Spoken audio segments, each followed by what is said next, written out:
think we just need to kind of get on the same page. What's to be expected of the Zine Fest, what's expected of you, what you can expect of us. We all know it's April 8th at the Lunch Studio downtown Flint, 6 to 9. Just want you to make money and have a good time and celebrate zines and writing and comics and all that kind of good fancy craziness. Chris, do you have anything like what I basically expect? I want everyone to have at least one zine available to sell. If you have books, I have a book, I know you have a book, I know you have a book. If you have books to sell, you can sell them. Anything literary sort of based, that's okay. I also have a webzine, which I have t-shirts for. That would be acceptable, but if I had t-shirts just for like Little League Baseball, no, that probably wouldn't be acceptable. It's not like a and a little creepy too. But do you have anything else what they should expect and what's expected now? And the villain. Most of us are familiar with the Lunch Studio. Probably everybody except for Ron, actually. Yeah. It's pretty big space, and should we bring? I mean, bringing your own table is optional, right? Yeah. As far as being there, the best thing that you could do is just buy your food from Tracy. Yeah. Yeah. Just support the. She's supporting us, so have we can at least buy a drink if nothing else. Right. Too there if you're vegan, vegetarian. Which I actually plan on eating there because that grilled cheese looked amazing, dude. She's got some good food. So, yeah, grilled cheese and jalapeno. Yeah, she's a sweetheart, totally supportive. My name is Charles Shaver, born here in Flint, went to California when I was very young, back here now. I started writing when I was like 8, drawing and painting when I was 3. Started making movies. Surprisingly, later in life, probably not until I got into college. I now write. I'm a writer and a filmmaker here in Flint. Started doing zines back in, it seems like as early as 97, 98. I didn't even know that I was doing zines back then. Some friends of mine from high school kind of moved on, and they said, hey, we're getting together and we're doing this little thing and just to keep up our skills and, whatever. And one guy came to me and said, hey, Charles, can you paint a cover for me? I was like, yeah, sure, whatever. And 6 months later, they finally brought me in as their 5th and only addition to the zine. That's the cover he had me paint. Anyways, this zine, again, we weren't calling it a zine. We were calling it our own little magazine, whatever, when we're distributing. This started in 97. It's called Third Eye, based on the Hindu idea of the third eye, Eye of Enlightenment. Also the Shiva's eye, which when he opens it will destroy, set on fire all things in its path. And we thought that was kind of cool and badass. So, anyways, I was brought on 6 months later. I was there for the last year of its life. And then in about 2003, I really started, I had graduated from college in 01, really started pursuing writing a lot, and decided I needed a fan base. I needed to get out there. I thought a good way to do that is through an online webzine or e-zine, electronic magazine. So I started If E-Zine in August of 2003. I am still running that e-zine. There's Third Eye there. There's a bunch of stuff in there. Actually, one of my novels, I've now completed 3 novels. One of my novels was started within Third Eye, and 10 years later it came to fruition, Silent Nights. Oh. So I've been doing e-zines and zines since 97, 98. I did another zine in 2007 called Bleeding from the Nose, Twisting in the Wind. I no longer have copies of it. A friend of mine said, hey, I've got like 6 that I did not sell or give out at San Diego Comic-Con. I can send it to you, and he did not get it here in time for this, but he'll have them to me in time for the actual Zine Fest. And that's just a collection of my short stories and flash fiction. What are zines? I know some of you are new to zines, some of you are not. Zines are basically independently produced and manufactured magazines. Generally speaking, they have a circulation of under 7,000. That seems to be the standard across the board that everyone agrees with.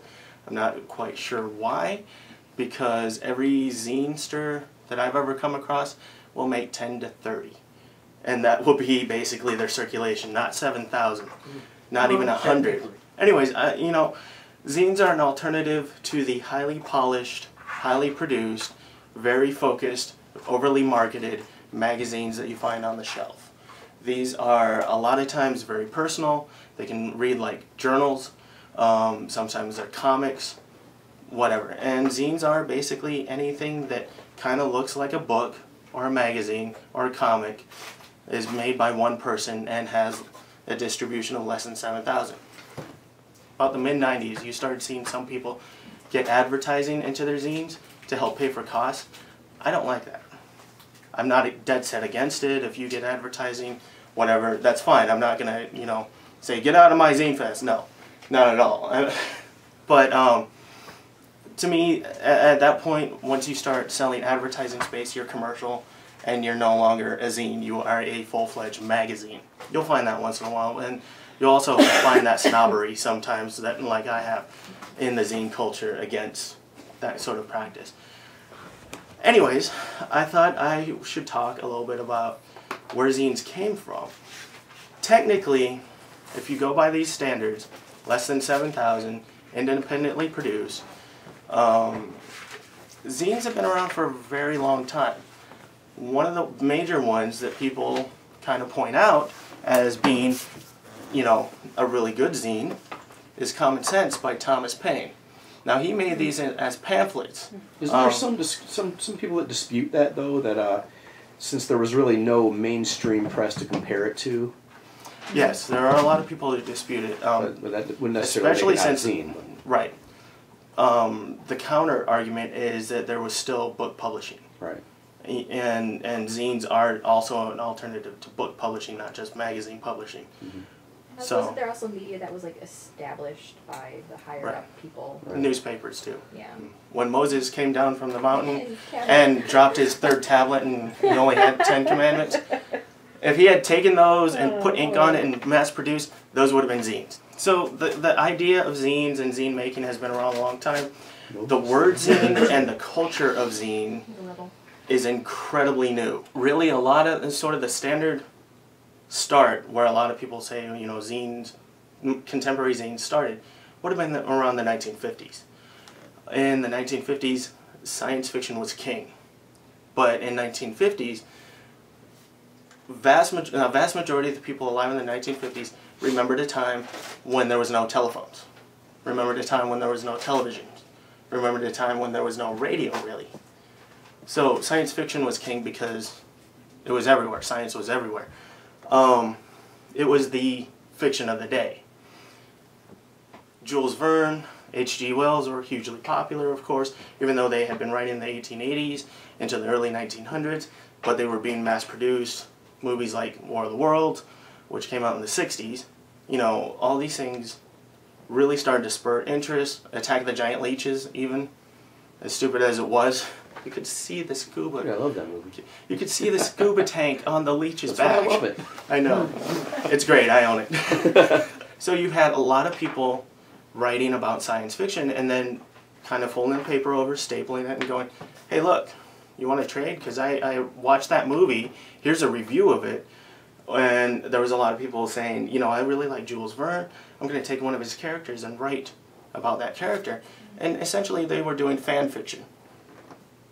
Fan fiction is still hugely popular, especially on the internet.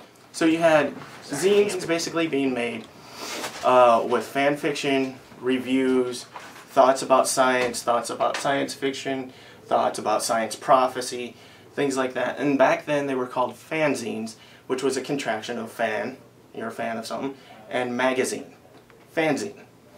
In the 1960s you saw a weird transition where fanzines became really popular and even bigger about science fiction, but there were less of them. So you saw the really good ones take off, but less people actually producing them.